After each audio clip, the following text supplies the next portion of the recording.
कार्यक्रम के प्रायोजक हैं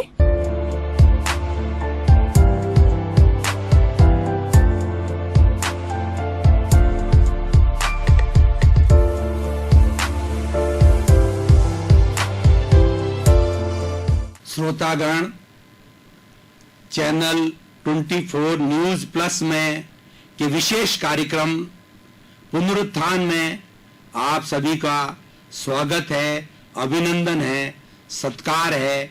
आज हम वसुधैव कुटुंबकम विषय पर चर्चा करेंगे, चिंतन करेंगे, मनन करेंगे, निध्यासन करेंगे कि हमारी धरोहर, हमारी विरासत वसुधैव कुटुंबकम इस तरीके से हमारी एक परंपरा को जीवित रखता है, परंपरा को बनाए रखता है। वसुधैव कुटुंबकम का अर्थ है कि सारी पृथ्वी एक परिवार की तरह है। जिस किसी भी गांव में हम रहते हैं, उस गांव के अंदर गलियां होती है, मोहल्ले होते हैं और उसके बाद घर बने हुए होते हैं। तो वसुधैव कुटुंब का मतलब है कि पृथ्वी एक की तरह है, एक घर की तरह है, एक परिवार की तरह है। देखिए बंधुओं, हमारी कितनी बड़ी ऊंची सोच है। यूनिवर्सलाइजेशन ऑफ कॉन्शियसनेस है हमारी। ये हमारे देश के ऋषि मुनियों की संस्कृति है, जिन्होंने इस धरती को वसुधैव कुटुंबकम कहा। यानी पूरी धरती जो है एक परिवार की तरह है, एक गांव की तरह है, एक घर की तरह है। बंधुओं, आज हम जिस युग के अंदर जी रहे हैं वह युग ग्लोबलाइजेशन का है, प्राइवेटाइजेशन का है, लिबरलाइजेशन का है। ये ग्लोबलाइजेशन है, उसी का ये एक रूप है। आज विज्ञान ने पूरे विश्व को, पूरी सृष्टि को एक वसुधैव कुटुंबकम के रूप में जोड़ दिया है। मैं ये बात कहूं कि हमारे ऋषि मुनियों की या ईश्वर की वसुधैव कुटुंब आज विज्ञान ने साकार किया है। वसुधैव कुटुंबकम 5-10 हजार साल पहले मान लिया गया था और अब विज्ञान 100, 200, 300 वर्षों में अब आया है, उसने ये सिद्ध करके बताया है। बंधुओं, वसुधैव कुटुंबकम की कुछ मूल्य होते हैं।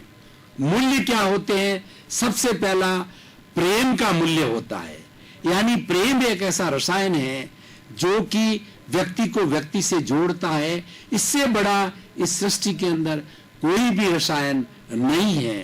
कबीरदास जी ने कहा कि पोथी पढ़ पढ़ जग मुआ और पंडित भयान कोई, ढाई आखिर प्रेम का और पढ़े सो पंडित होए। बंधुओं, प्रेम एक ऐसा रसायन है, भाई और बहनों, प्रेम एक ऐसा रसायन है जो कि व्यक्ति के अंदर बदलाव लाता है। एक डाकू को संत बना सकता है। प्रेम है वो एक जेल के कैदी को बहुत बड़ा इंसान बना सकता है। आप पूरे इतिहास में जाइए कि जहां प्रेम की धारा बहती है, व्यक्ति में बदलाव आता है। और हम गहराई से शोध करें तो कोई करता है, उसका मुख्य कारण यह है कि कहीं न कहीं उसको बचपन में या यौवन अवस्था के अंदर प्रेम नहीं मिला। 4 कारणों से व्यक्ति अपराधी बनता है, आतंकवादी बनता है, नक्सलिस्ट बनता है। वो कारण सबसे बड़ा क्या है कि उसको प्रेम का अभाव होता है, उसको सोसाइटी के द्वारा तिरस्कार किया जाता है, उसके साथ शोषण किया जाता है। दूसरा होता है उसकी जो आवश्यकता की पूर्ति होती है, जो आवश्यकता के साधन होते हैं वो उसको मिल लेते हैं। शक्ति की सोसाइटी है, बुरे लोगों के साथ के अंदर चली जाती है। और चौथा होता है अति लोभ के कारण व्यक्ति धन की प्रक्रिया में बन जाता है। वो धन को ही महत्व देने लग जाता है, धन को ईश्वर मान लेता है। वह व्यक्ति अपराध, बड़े से बड़ा अपराधी बनता जाता है। लेकिन हमारा जो वसुधैव कुटुंबकम का जो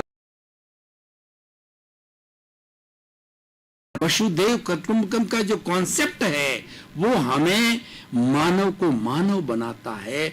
और इसके ऐसे मूल्य हैं कि इन मूल्यों को जी करके, इन मूल्यों को मनन करके, चिंतन करके, पढ़ के, सत्संग करके और जीवन बड़े बड़े मूल्यों की मैं बात करता हूं, सद्भावना, यानी जो व्यवहार मुझे अच्छा नहीं लगता है वो व्यवहार मुझे दूसरे के साथ में नहीं करना चाहिए। मुझे गाली अच्छी नहीं लगती है तो मेरा कर्तव्य बनता है कि मैं दूसरे को भी गाली नहीं दूं। मुझे कोई कष्ट अच्छा नहीं लगता है तो मैं दूसरे को कष्ट क्यों दूं। तीसरी बात यह है कि इस चराचर जगत के अंदर कितने प्राणी जी रहे हैं, सबको जीने का अधिकार, मरना नहीं चाहता, हर एक की इच्छा है कि मैं अपना जीवन जीऊं। तो जब किसी प्राणी का आप निर्माण नहीं कर सकते, क्योंकि आत्मा अजर है, अमर है, अविनाशी है, आत्मा का रंग नहीं, रूप नहीं, गंध नहीं, वर्ण नहीं, दिखती नहीं, कटती नहीं, जलती नहीं, मरती नहीं, उस आत्मा द्वारा पैदा होता है। तो उस जो व्यक्ति जन्म लेता है उसको आपने पैदा नहीं किया है, वो स्वयं अपने कर्मों से पैदा हुआ है, अपने पुण्य पाप से पैदा हुआ है और वैसा ही जीवन वह जी रहा है। तो उसका जीवन का हनन करने का आपको क्या अधिकार है? यानी किसी दूसरे के प्राण लेने का हमको कोई अधिकार नहीं है। बंधुओं, आज के परिवेश की बात करें, आतंकवाद फैल रहा है, नक्सलिज्म फैल रहा है और चारों इतनी ये बुराई, ये हमारा शुद्ध की भावना के विरुद्ध है और हम हमेशा उसको रोकने का प्रयास करते हैं। हमारे राजनीतिक लेवल पर, हमारे धार्मिक लेवल पर, हमारे सामाजिक लेवल पर, हर लेवल पर हमारे समाज में जो बुराइयां हैं उसको रोकने का बड़े बड़े महापुरुषों ने प्रयास किया है। रविन्द्रनाथ टैगोर की बात, महात्मा गांधी की बात करें, विनोबा भावे की बात करें, हम हमारे देश के अंदर कितने कितने बड़े आचार्य होते हैं। भगवान बुद्ध की बात करें, भगवान महावीर की बात करें, हम कृष्ण की बात करें, हम महापुरुषों की बात करें, कई भगवानों की बात करें, उन्होंने हमेशा वसुधैव कुटुंबकम का फार्मूला दिया है कि ये सारी सृष्टि सबकी है, ये धरती सबकी है। ये इस सृष्टि देखिए, सारी सृष्टि जो है ये पंचभूतात्मक है। पृथ्वी, जल, अग्नि, वायु और आकाश, 5 भूतों से ये पूरी सृष्टि बनी है, जिसको पर्यावरण कहते हैं। अब देखिए, इस पूरी सृष्टि में, इस पृथ्वी में, इस पर्यावरण में जो जीने हर है का निर्माण होता है। हम अपनी बात करें तो मां के गर्भ में जब पिता का शुक्र और मां का अंडज दोनों मिलते हैं तो वो मिलकर के एक नई आत्मा उस बच्चे के रूप में जन्म लेती है और मां के खून के द्वारा, मां के अवयवों से वो बच्चा 9 महीने तक उसके गर्भ के अंदर बड़ा होता है। और अब देखिए, उसके गर्भ के अंदर ये 5 भूत जो है गर्भ में इसको दिए जाते हैं और गर्भ से बाहर आता है। व्यक्ति जब तक पूरा सृष्टि में 100 वर्ष तक जीता है तब तक वह इस 5 भूतों के सहारे से का भरण पोषण होता है। और जब व्यक्ति संसार से विदा हो जाता है, जब उसका राम नाम सत्य होता है, तो ये 5 भूत इस बॉडी में से निकल करके पृथ्वी में, जल में, अग्नि में, वायु में और आकाश भूत में चला जाता है। यानी ये साइकिल जो है त्रैकालिक है। ये साइकिल भूत में थी, वर्तमान में है और भविष्य में रहेगी। बंधुओं, ये हमारे वसुधैव कुटुंबकम की अवधारणा है, ये सृष्टि की अवधारणा है कि इस सृष्टि के प्रति हमारा बहुत बड़ा दायित्व है। इस सृष्टि का संरक्षण करने का हमारा दायित्व है, क्योंकि ये 5 भूतों का दोहन हो जाएगा। आज देखिए कि हमारे वैज्ञानिक लोग हैं, कितने चिंतन हैं। वैज्ञानिक तो ये कहते हैं कि अगला जो युद्ध लड़ा जाएगा वह पानी के लिए लड़ा जाएगा, क्योंकि हमने पानी का दोहन किया। जहां हमको 1 बाल्टी की आवश्यकता होती है, हम 10 बाल्टी का उपयोग करते हैं। वेस्ट किचन में, गार्डन में कितना पानी हम वेस्टेज करते हैं बंधुओं। तो हर चीज की एक लिमिट होती है। तो ये हमारी पंचभूत कहां से आएंगे? आज कितना पृथ्वी का दोहन किया जा रहा है और पृथ्वी को खो, ये आज कभी से सुनामी आते हैं, भूकंप आते हैं, अतिवृष्टि होती है, अनावृष्टि होती है। इन सब का कारण ये है कि हम इस पृथ्वी माँ का सम्मान नहीं कर रहे हैं, इस प्रकृति माँ का सम्मान नहीं कर रहे हैं, जो हमको जन्म दे रही है, हमारा पालन पोषण कर रही है, हमारा भरण पोषण कर रही है, उसका हम कर रहे हैं, कर रहे हैं। माँ दुर्गा बनती है। श्रोतागण, हमने काफी गहरा मंथन, चिंतन, निध्यासन, मनन किया। अब ये ब्रेक का समय है, कुछ देर के लिए हम ब्रेक देते हैं इस विषय पर और पुनः इस पुनरुत्थान कार्यक्रम थोड़े समय बाद में मनन करें।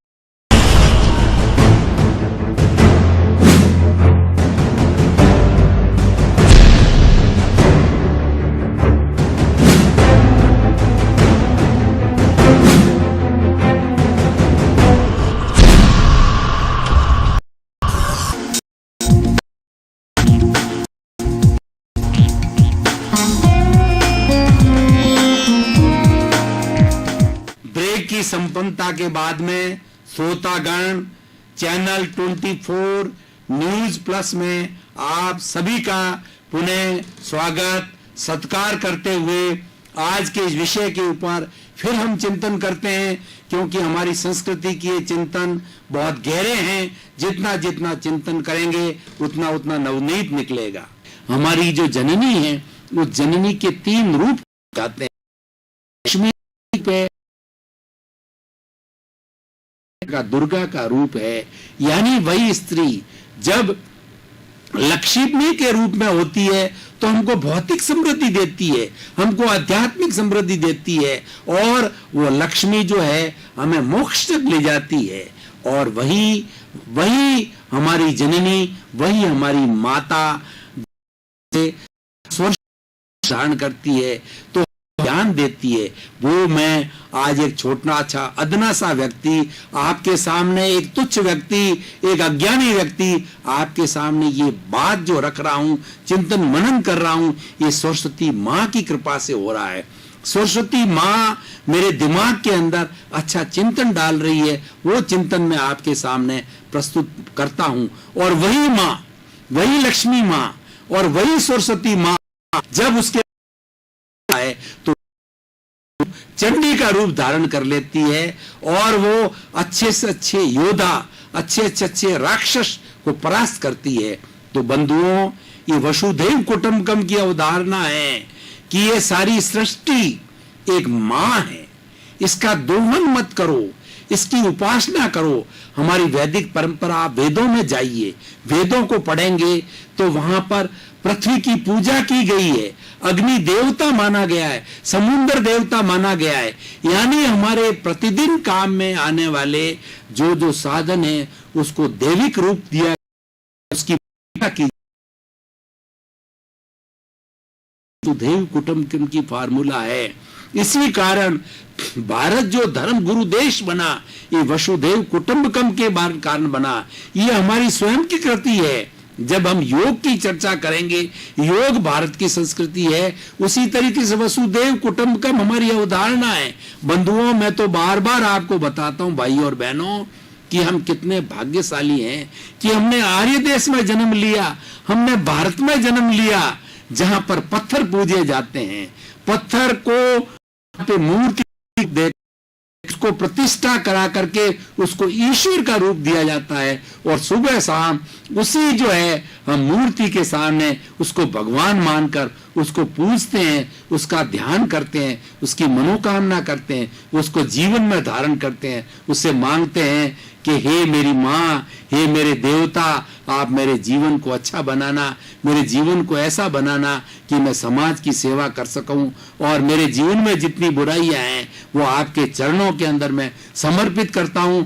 एक अच्छा इंसान बन करके मैं समाज की सेवा कर सकूं। बंधुओं, वसुधैव कुटुंबकम एक गुणों का पुंज है, एक पूरा गुणों का सागर है, और इसके अंदर वसुधैव कुटुंब मोती भरे पड़े हैं, इसीलिए उन मोती को ढूंढने वाला चाहिए। उस मोती को ढूंढने के लिए हमें गहरे जाना पड़ेगा। गहरे का अर्थ ये कि वसुधैव कुटुंबकम की हमारी जो परंपरा है, हमारा जो ये थ्योरी है, हमारा जो कॉन्सेप्ट है, हमारा एक सिद्धांत है, उसको हम पढ़ें और उसका हम विवेचन करें। और विवेचन करने के बाद के उसको सबसे बड़ी बात है कि जीवन के अंदर हमारा उसको धारण करें। उसका नाम है मानवीय मूल्य कहलाते हैं। आज इस ग्लोबलाइजेशन के युग के अंदर ये कहा जाता है, हमारा वसुधैव कुटुंबकम क्या कहता है कि one earth, one sky, one religion, one god, one religion. What is that religion? That is मानव धर्म। यानी सबसे बड़ा धर्म है मानव मानव के काम आए, और यही मानव नर से नारायण बनता है, जिसको आज हम ईश्वर की संज्ञा देते हैं। वही सार्थकता ग्रंथों में वसुधैव कुटुंबकम की अवधारणा के अंदर बताई गई है कि मानव जीवन सर्वोत्तम जीवन है।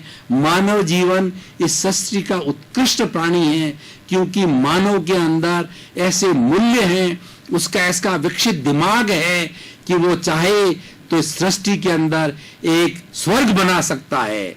और आप युद्ध की बात करें तो बंधुओं, भाइयों और बहनों, श्रोतागण, वो युद्ध सबसे पहले किसी राक्षस के दिमाग में, किसी बड़े राजा के दिमाग में, किसी बड़े प्रेसिडेंट या प्राइम मिनिस्टर के दिमाग के अंदर वो युद्ध जन्म लेता है, तब युद्ध आता है। पहला विश्व युद्ध, दूसरा विश्व युद्ध क्यों? किसी नेता के दिमाग के अंदर वह युद्ध आया, वह शैतानी आई, तब पूरे सारे सृष्टि को बदनाम किया। आज पूरे विश्व के अंदर इतना हथियारों का जखीरा खड़ा कर दिया गया है कि वह कुछ ही पल में, कुछ ही सेकंड के अंदर, अगर तीसरा वर्ल्ड वार का अगर ईश्वर करे कि वो वर्ल्ड वार न हो, लेकिन अगर वर्ल्ड वार हो जाता है तो सृष्टि कुछ ही क्षणों के अंदर भस्म हो जाती है। इतने बड़े बड़े अणु, एटम बम ने पैदा। ईश्वर से प्रार्थना करें कि वह समय नहीं आए, क्योंकि हमें इस पृथ्वी पर स्वर्ग का निर्माण करता है, स्वर्ग का निर्माण करना है, स्वर्ग का निर्माण नहीं करना है। स्वर्ग जाता है जहां से रहते हैं, शांति से रहते हैं, अपने अस्तित्व की रक्षा करते हैं, आनंद की अनुभूति करते हैं। बंधुओं, हमारा वसुधैव कुटुंबकम का सबसे बड़ा कॉन्सेप्ट, सबसे बड़ा गुण की बात करूं मैं, वो आनंद। मनुष्य जीवन का सबसे बड़ा सुख है, वो आनंद है, मेंटल पीस कहलाती है। आज व्यक्ति कितना ही बड़ा धनी हो जाए और इकट्ठी कर ले, से बड़ा व्यक्ति बन जाए, लेकिन उसके मन दिमाग के अंदर शांति नहीं है, तो वह व्यक्ति, उसका जीवन नरक का जीवन है। और एक साधारण व्यक्ति, झोंपड़ी में रहने वाला व्यक्ति अगर संतुष्ट है तो वह सबसे बड़ा आनंदमय जीवन है। इसलिए संतोषम परम सुखम हमारी वसुधैव कुटुंब परंपरा में कहा गया है कि संतुष्ट रहने वाला संतोषी ही परम सुख को प्राप्त करता है। बंधुओं, संतोष करें, अर्थ धन का या अन्य सामग्री, उतनी सामग्री का संग्रह करूं, उतनी सामग्री को इकट्ठा करूं जो मेरे लिए, मेरे परिवार के लिए आवश्यक है। उससे अतिरिक्त मैं संग्रह न करूं, इस सृष्टि का अतिरिक्त दोहन न करूं। ये वसुधैव कुटुंबकम की अवधारणा है। वसुधैव कुटुंबकम है, पृथ्वी से जुड़ा हुआ है, धरा से जुड़ा हुआ है, सृष्टि से जुड़ा हुआ है, और उसमें रहने वाले हम सभी प्राणी हैं, उस परिवार के सदस्य हैं। इसलिए वसुधैव का कुटुंब है, ये ईश्वर का कुटुंब है, ये वासुदेव का कुटुंब है, ये भगवान का कुटुंब है। भगवान हमारा पिता है। वसुधैव कुटुंबकम की परंपरा क्या है कि हमारा सबका जो पिता है वह ईश्वर है। इस सृष्टि का रचयिता ईश्वर है, और उसने सृष्टि की रचना की है। वह एक अच्छा पिता, एक अच्छी माँ, उसकी चाहे कितनी संतानें हो, आज तो 1 या 2 संतान होती है, पहले 1-1 डजन संतान हुआ करती थी। तो उन सब संतान के साथ के अंदर माता पिता किसी के साथ में भेदभाव नहीं करते थे, सबके साथ में एक प्रेम का वातावरण रखते थे। क्यों? आप तो सबको एक नजर से देखते थे, समभाव से देखते हैं। वसुधैव कुटुंबकम की परंपरा समता पर आधारित है। चाहे आपके साथ में अनुकूल परिस्थिति हो, प्रतिकूल परिस्थिति हो, सर्दी हो, गर्मी हो, दुख हो, सुख हो, उसमें सम रहो।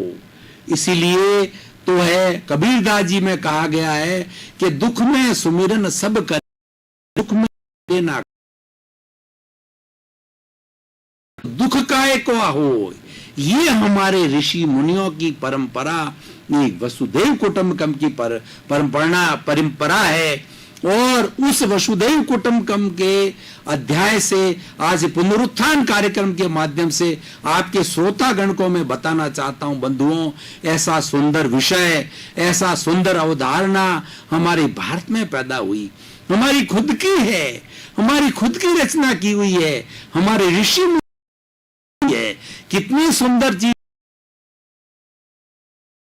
किए हैं। हम भारतीय परंपरा के ऋषि मुनियों के प्रति कितने कृतज्ञ हैं कि उन्होंने कैसी अच्छी परंपरा दी कि मेरी आने वाली अगली संतान सब भाई भाई की तरह प्रेम से रहेंगे, कोई किसी के साथ बुरा व्यवहार नहीं करेगा, सब एक दूसरे के साथ भलाई। और वसुधैव की दूसरी अलग गुण पे जाता हूं, सेवा। बंधुओं, कितना सुंदर शब्द हमारे वसुधैव कुटुंबकम में दिया गया है, सेवा को सबसे उच्च स्थान दिया गया है। ऐसा वसुधैव कुटुंबकम कहता है कि हमारे पर हर व्यक्ति के ऊपर 4 तरह के ऋण होता है। एक देव ऋण यानी ईश्वर का ऋण, वो हर ऋण 4 उतारने होते हैं हर व्यक्ति को। तो जो देव ऋण क्या होता है, हम ईश्वर की भक्ति करें, ईश्वर में विश्वास करें, ईश्वर की उपासना करें, ईश्वर को समर्पित होके चलें। जो व्यक्ति, बंधुओं, भाइयों और बहनों, श्रोतागण, जो व्यक्ति ईश्वर को समर्पित होगा वो कभी भी सोसाइटी में अन्याय नहीं करेगा, कभी भी सोसाइटी का शोषण नहीं करेगा, किसी भी अपने भाई बहन के साथ में दुर्व्यवहार नहीं करेगा। तो वो ये ऐसी परंपरा हमारे इस सृष्टि के अंदर, हमारे वसुधैव कुटुंबकम के कंसेप्ट में रखी गई है। सेवा, बात ऋण की। दूसरा ऋण होता है हमारा पितृ ऋण, यानी माता पिता जो हमको जन्म देते हैं, पालन पोषण करते हैं।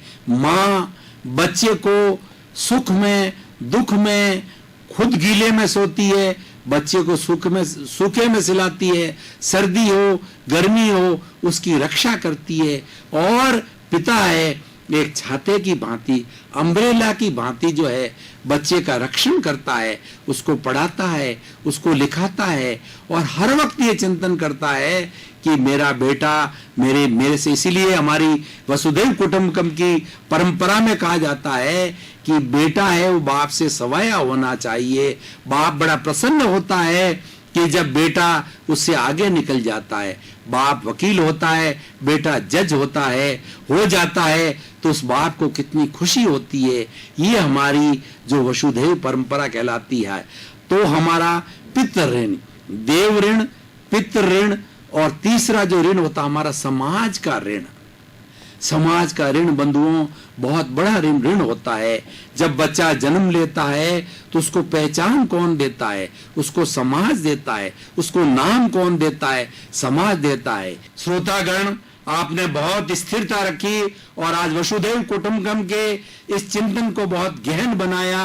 अब हम हमारे इस कार्यक्रम को, हमारे इस चिंतन को यही विराम दे रहे हैं। के प्रायोजक हैं